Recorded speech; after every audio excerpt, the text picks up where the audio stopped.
First of all, introducing our challenger. Coming out of the blue corner. He's going to step in, and he does. It's all over. Let's bring on the boom. This is Eternal MMA.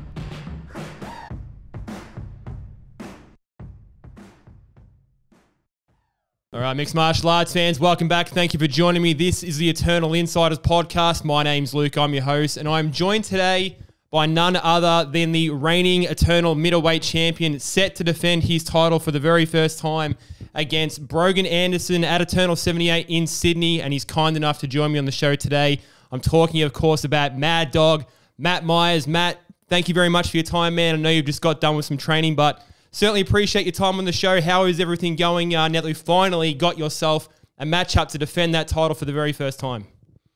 Yep. At the moment, business as usual. So we got offered Brogan, I think 3 or 4 weeks ago. We said yes, and since then we've been getting ready for him, building up and ramping up into a hard fight camp. A hard fight camp, no doubt, man, as I'm sure it always is for you. But, I mean, we haven't had you sort of in the cage since we saw you last time winning that championship for 9 months, man. And we'll get a little bit more into that. But, I mean, what has this last 9 months been like for you? What have you been up to? Has it just been business as usual as far as getting yourself in the gym, training every day? Like, what's that been like for you for the last 9 months since we've last seen you? Just battling off a few little niggling injuries. I think 4 fights fall through last year, so that was four fight camps without a fight. So towards the end of the year, my body was pretty banged up. So just kind of letting those recover and letting those heal, but still being in the gym at the same time. So although I wasn't training properly, I was still in the gym doing whatever I could, whether it be stand up or grappling, whatever I could do. Do you get any sort of spare time to yourself, man? I mean, obviously, if you've got a bit of fight niggles that you got to sort of take care of, or injuries that you got to take care of, that's sort of one thing. Like, are you in the gym training every day apart from that? Like, in that sort of 9 months, have you had a bit of a time to sort of reflect? You know, do you get any sort of spare time to yourself and get to enjoy life a little bit, or is it just balls to the wall full time for you? Yeah, but balls to the walls full time. You know, like that's kind of the life I live. I've been around, as a professional for a while now, but COVID kind of put a bit of a stint on that. So I think the biggest thing we learned during that phase was just to keep training. You know, no matter what, there's always room to improve on different things in your game. Like, this is a very complex sport, so no matter what, there's always room for improvement. So I've been, still living the life, and still had a fight around this time of the year in my mind since my last fight. I just wanted to sort of ask, did you get a chance to watch the fights yesterday for UFC 290? If so, what did you sort of think of those? There's a couple of middleweights there, sort of some pretty high stakes. Did you get a chance to check that out? What did you think of everything that sort of went on there? Yeah. Oh, mate. Driscus, huh? he's a madman, dude. It was very impressive. Obviously being Australian and all that sort of thing in Rob's corner, but I'm not going to lie, personally, I think it's a very intriguing matchup to see Dricus du Plessis versus Israel Adesanya. So that was fun. Keen on your thoughts for that one. Middleweight yourself, what was that like for you? Oh man, Driscus is he seems like a bit of a tough customer. Like, he's very awkward and throws on different weird angles, and I feel like he'd be kind of a hard person to get a read on. Obviously, he got that throw on Rob, which I was pretty surprised with. I've been caught with that throw before, so I know it works well. But I don't know, going into this fight with Adesanya, I'm not too sure. I think we could be in for a little bit of a Volk Yair situation, where Adesanya might be just a little bit too solid for him everywhere, and a little bit too polished. So I don't know, it's going to be interesting. I personally wanted to see Rob Izzy 3. I thought that would have been a completely different fight. I think Rob started to get his timing and started to not be, I don't want to say scared, because scared's the wrong word, but he was kind of a bit tentative at the start, as you would, just been knocked out by the guy. And he towards the end of that last fight, he started to kind of get into his own and do well. He was getting Izzy down, and he was doing all the right things. So I wanted to see that for a third time, but I mean, there's who doesn't like a bit of a grudge match? Like, these two don't like each other, so that'll be a good one to watch. No, we're a sucker for the grudge matches in this part of the world. We love the drama. We like to pretend we don't, but we absolutely do love the drama. So it's pretty cool to see. I mean, for like Dricus du Plessis, I mean, just on that, I don't want to talk too much about it, but I mean, I've seen people call him the worst, best fighter they've ever seen. You just touched on there that he's got this sort of awkward style that he kind of comes in with. He looks like he's gassed out all the time. He looks like he's sort of awkward. He looks like he's about to trip over himself half the time, but he still seems to get the job done. I'm just curious from your side as well. Like, you know, obviously you've got your sort of work to put in here. We've got a title fight coming up. When you watch these fights, like, are you looking at these guys, like looking at these middleweights, you know, sort of sussing them out, you know, guys that you potentially might want to sort of face in the future and sort of, you know, see what you're kind of measuring yourself up against, you know, from a professional standpoint, maybe one day later down the track? Yeah, of course. I think if you've got any dreams and ambition in the sport, it's pretty hard not to. I've been looking at, obviously, Israel for a while now, and I think he was, you know, for a long time, still kind of is the gold standard for all middleweights. But yeah, watching that fight yesterday, I think both of them, I was just in my head thinking, body shot, mate, body shot him. Come on, Rob, body shot him. Like, he's got that real high guard. Get him with a good body shot, get him to drop that arm. You know, Moreno style would have been cool. But yeah, of course, I look at them and I see things that, you know, I could possibly implement on them and things that they could do to me. It's hard not to compare yourself to those guys. No, of course. And for yourself, obviously, we've got a title fight coming against Brogan Anderson, so we'll keep it at that. But I mean, we'll talk a little bit about that later. I do just want to sort of cast back for yourself. Now, me and you have talked in the past before, when I've had you on, not the show, but just when we've done a bit of article work for yourself, and talked about your story, sort of where you sort of come from and where you're at now. Of course, you live in Victoria now, you train in Victoria, but originally born in New Zealand from Whangaparoa. If I'm pronouncing that correctly, I practiced that a little bit last night before coming on here, I'm not going to lie. Was that pretty good, Whangaparoa? Am I saying that right? That was really good. Yeah, it's not bad. Really I did see there was a little bit of watching some of the people pronounce it, saying there's a little bit of conjecture as to how you actually do pronounce it. But I'm going to roll with that one. But for those of us that don't know, or for the people watching that don't know, can you give us a little bit of background about where you sort of come from? You came over here with your parents at the age of 17, you know, searching for a bit of a fresh start from yourself, you know, after going down a path you might not have enjoyed in sort of New Zealand, and coming to where you are now.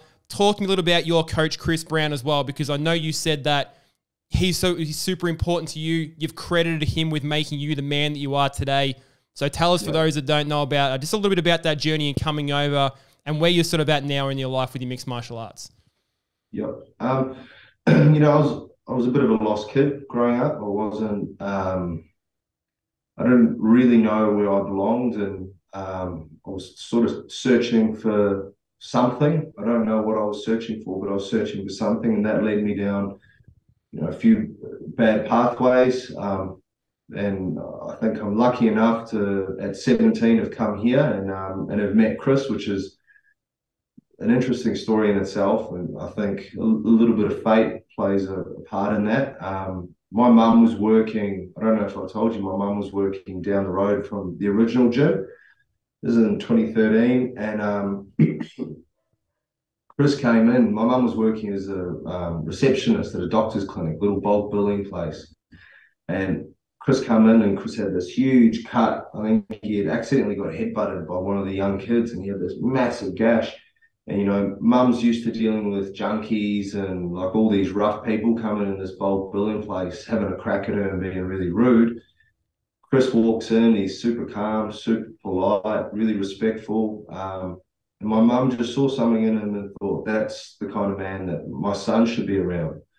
From there, I was at the gym every day, and, you know, here I am today. Kind of dropped all those idiot mates and started fresh. No, it's a great story to hear, man, and we have talked about that in the past, and it really is sort of a cool story. As you said, you've credited Chris with sort of making you who the man you are today, you know, training out of Adrenaline MMA here in Victoria. So, you know, you said you're a skinny kid coming over from New Zealand, sort of looking for a bit of a path, and now here you are, the middleweight champion for Eternal MMA, setting yourself up for big things. So it is a really cool thing, because you don't see that sort of a lot. You see a lot of guys that either don't make an attempt to sort of change their life, or they do make the attempt and it doesn't turn out for them. So, you know, for the trajectory you're on, you know, very cool to see, man. I'm sure there's a lot of people that are very proud of you. Now, of course, you are the middleweight champion. We sort of cast back a little bit, after you sort of, got your start as a professional. You went through a 3-month period fighting against a man, John Martin Fraser. First in a catchweight bout after you had a fight against Nick Kepper, who dropped. You took that one against John Martin Fraser at Eternal 69 on late notice. Unfortunately for yourself, that didn't go your way, losing by decision. But it was turned around 3 months later. Middleweight championship on the line. You got the job done by a pretty vicious spinning back kick to the abdomen of John Martin Fraser. Finished by the strikes against the cage. And now you are the middleweight champion. Talk us through sort of what that period was like. Not getting that fight against Nick Kepper, that fell through. Getting that fight against John Martin Fraser. Cam O'Neill himself said he wanted to back it up against you guys because you two guys are just the two toughest guys pretty much sort of getting around. And you get to sort of go in there in unusual circumstances, fight him again and capture that title. What was that sort of like, that kind of period for you?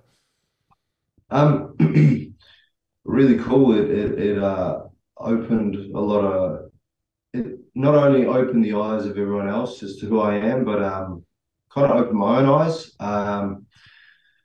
He, just coming off COVID and coming off all these missed fights, like I think before John, I fought Ty Duncan in 2021, April 2021. So that's another year and a bit lay off. Like it was just horrible. And then before that was December 2019 December. So like I had these big patches between fights, and I kind of just got sick of it. Like it's like if I'm as good as I think I am, and if I deserve to, be in the UFC like I think I do, and I think that I can hang there, then why not fight the toughest guys? Like in my opinion, John Martin Fraser is the best. Like I think that he's the best middleweight. I think that, and no disrespect to Brogan, I think Brogan possesses his own, has his own skill sets, but I think John is by far, like, he's tough, he's dangerous, and, he's smart, he's a gamer, he knows how to think in there. So taking that challenge was awesome. Like I was stoked to take on John the first time, and then after feeling in the first, I found like a new belief in myself that, I am what I think I am, and it just kind of confirmed that. And then to go in there the second time, I was just calm and like not really caught up in the moment. It was just a fight, and I've been fighting my whole life, so fight's a fight, just jump in and give it a go.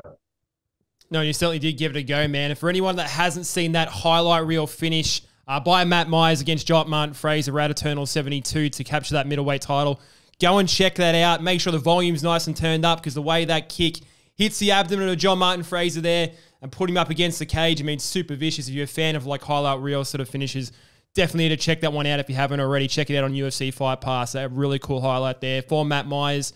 So we did get that title, man, and you have said to me in the past that what it means to you to capture that middleweight title, obviously something very cool and something that means a lot to you. But you've also said prior to capturing that title, what it would mean for you to be able to bring that title back to the gym, back to your coach, Chris Brown. What was that moment like for you to be able to share that with your coach, with your gym, bringing that title back, the title that you've called the most prestigious in the country? What was that like for you as a team to be able to bring that back to the gym? It was huge. It was, it's just it's just validation to what we're doing and how what we're doing is working. Again, just like the first fight with John validated to myself that I belong in there with those guys. It validated to, I think, with Chris and all the boys that train under the pro program, we already know that we're the best gym in Australia. Not by numbers, but just purely off coaching. But it validated to everyone else. All the other members saw that and saw that I'd followed, that spinning back kick is something that we teach in our beginning MMA program. All those techniques that I was doing are all techniques that we train the beginners. So I think it just kind of reiterated just to our community in the gym that, we are good and we're able to hang with the best. No, absolutely, man. I did say at the start here, because I want to touch on something else as far as you being able to find an opponent. Hasn't been quite 9 months yet since you've been in the cage. But when you do get your next fight in September, it will have been 9 months since we have seen you there. So just a little correction there for myself. But what's it sort of been like? I know you touched on you had some injuries and that sort of thing. has there been any problems sort of getting an opponent? We have Brogan Anderson now. I know you were calling out some guys on social media and that sort of thing. I know for yourself, you're a guy who takes anyone sort of at any time. You have alluded in the past that it has been a struggle. You have touched on there is a bit of a problem here in this country with people sort of ducking the fights or picking their fights sort of at will. Has there been a bit of a problem for yourself in the lead up to eventually getting this fight, actually finding yourself an opponent before you did get Brogan Anderson? Yeah. So, yeah, we got offered right before I was going to fight again in, I think it was February. Or it might have been March, is when I was going to fight after my last one in December. We got offered Kevin Jessette. He said no and went on to fight Priscus. We just didn't hear back from him. And then we got offered to fight Cam Rouston, but Cam was busy. Yeah, I think it's a real problem. Like that's what we do, don't we? We're fighters. Like, imagine going up to a chippy and a chippy going, oh, no, that's too hard of a job for me. Like, fuck, mate, you're not going to get paid. Like, do your work. Let's work. Let's fight. Like, you win and you lose, doesn't matter. If you're meant to be in the UFC and if you're meant to be the best in the world, then you should win. You should win all these fights. You should beat all these guys. But if you're not, then you're not. That's just the way the game goes. I'd rather be... I'm turning 28 later this year, but I'd rather know sooner rather than later if this career is for me. I'd rather know that sooner rather than later. I don't want to be 35, 36 and still fighting guys that are like 2 and 5 and, you know, trying to like build up and having these lame little call outs to Dana White. And like, if you're good enough, you're good enough. If you're not, you're not. But at the end of the day, to get there, you got to fight.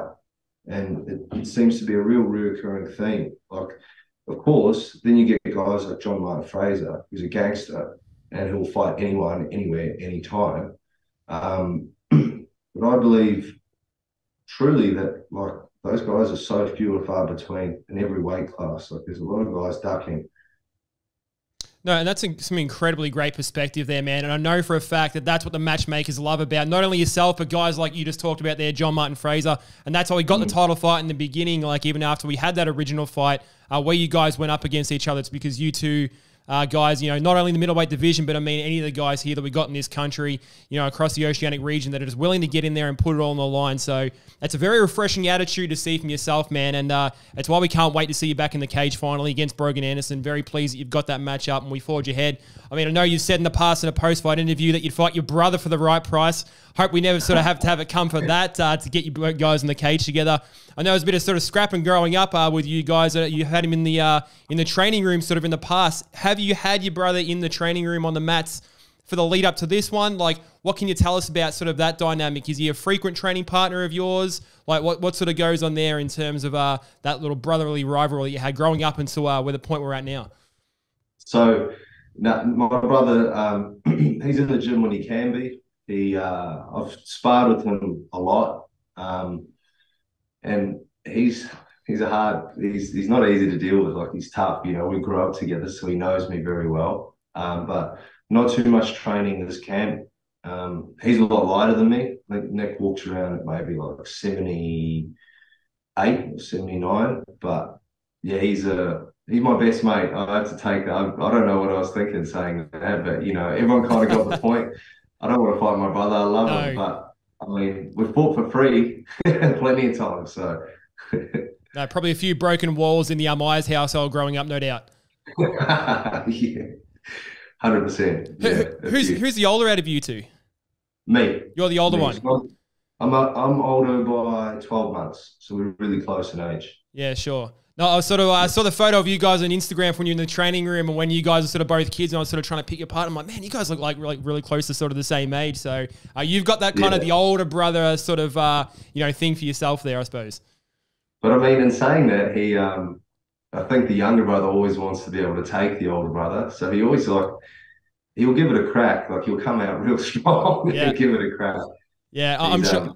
I get that point, man, because I'm an older brother myself, and there kind of gets to a point, I mean, there's 5 years difference between myself and my brother, and you kind of feel like you got the upper hand, and then it gets to a point where you just get that little bit older, and all of a sudden you're like, oh, God, he's actually like sort of getting to that age now where he might just be able to take me a little bit here.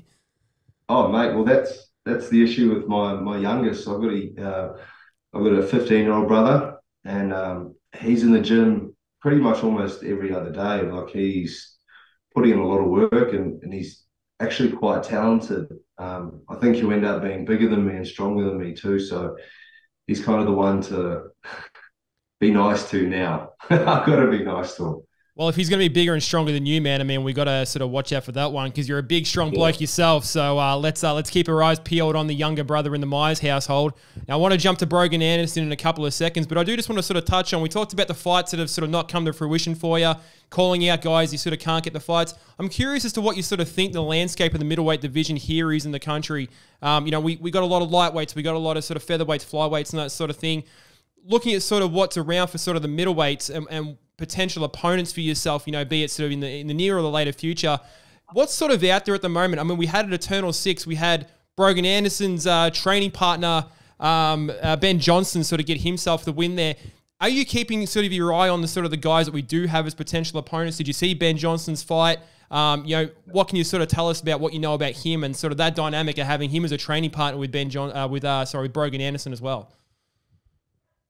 Yeah, of course. I keep my eye on everyone. I think it's really important too. These are the guys that I'm going to be fighting, so kind of got to keep tabs on who's doing what and how these guys are winning and how these guys are performing. I did watch that Ben Johnson fight. I also watched him fight Khan Sandy. I don't know what Eternal that was on, but that was quite a while ago. And I mean, impressive. 2 rear naked choke finishes. Training out of City Kickboxing, I think he runs his own business too. So I'm at the end of the day, like as I said before, like fight is fight. So if that's what Cam or Ben or whoever brings to me, then yes, But yeah, definitely. I don't know with some of these guys, like I know that there's some guys jumping out there giving it a crack with lesser records. I just think that a lot of them don't have the experience. Like you've got a lot of middleweights that are like 1-1, 1-2, 2-1, 2-0. Like they need just a few more fights before moving up and fighting some of these better guys like John and Brogan and Cam Rouston, Kevin Jessett, all these blokes. Yeah, I mean, I asked that question just sort of purely in the interest of seeing you be active, you know what I mean? Because we want to see you in there. We know the skills you got. So not to sort of talk about too many people outside of yourself and your upcoming opponent in Brogan Anderson, but I mean, in terms of being able to get you some matchups going forward and seeing you regularly competing, like that's what we sort of want at the end of the day. So it is kind of interesting to see who those potential opponents might be, but you're right. Maybe we need to see these guys sort of get mashed up against the John Martin Fraser of the world, get themselves the experience, maybe see them against you in sort of the future. But we turn our attention to Brogan Anderson for Eternal 78 in Sydney. What can you tell us about Brogan as an opponent? How long have you sort of had your eyes on him? What can you sort of tell us about what you know of him, what he sort of brings to the table? What do you see in terms of that matchup as we look ahead to that fight at Eternal 78? Yeah. Look, Brogan's a tough guy. He'll give it a crack and he'll come out guns blazing. Like I truly believe that he's coming out to finish me, whether that be on the ground or on the feet. I know he's training at City Kickboxing now, so wherever we go, he's going to be giving it a crack. I've had my eye on Brogan probably since the Matt Bale fight. So I think that was 5 years ago.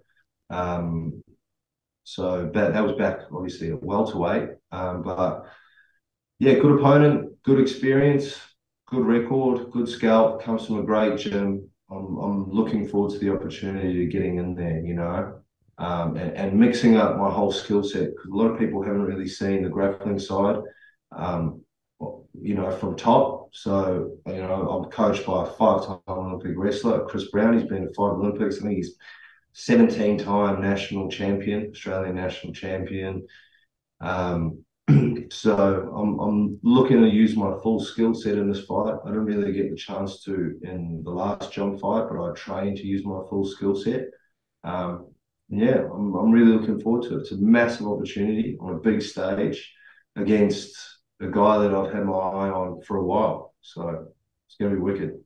Well, it's a massive opportunity, man. But I mean, you're the champion. You're the champion for a reason. So it's a massive opportunity for Brogan to be able to come over and face you as the middleweight champion and try and sort of take that belt from yourself. So I'm sure the opportunity's all his, man.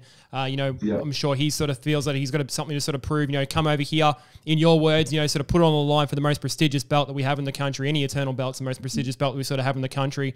So in Sydney for the first time, it's going to be really cool to sort of see. And it's a big opportunity, I guess, for anyone that's on that card, to sort of be able to fight ahead of a UFC 293 card that we sort of got going on there. So many different layers to this one. There's a sort of a lot to look forward to. So enough about Brogan Anderson, man. For those that sort of don't know, what do you sort of bring to the table? I know you just touched on there that you want to implement a full game plan. You want to sort of show off what you've got in terms of a well-rounded skill set. Where do you see the strength for yourself against a guy like Brogan Anderson?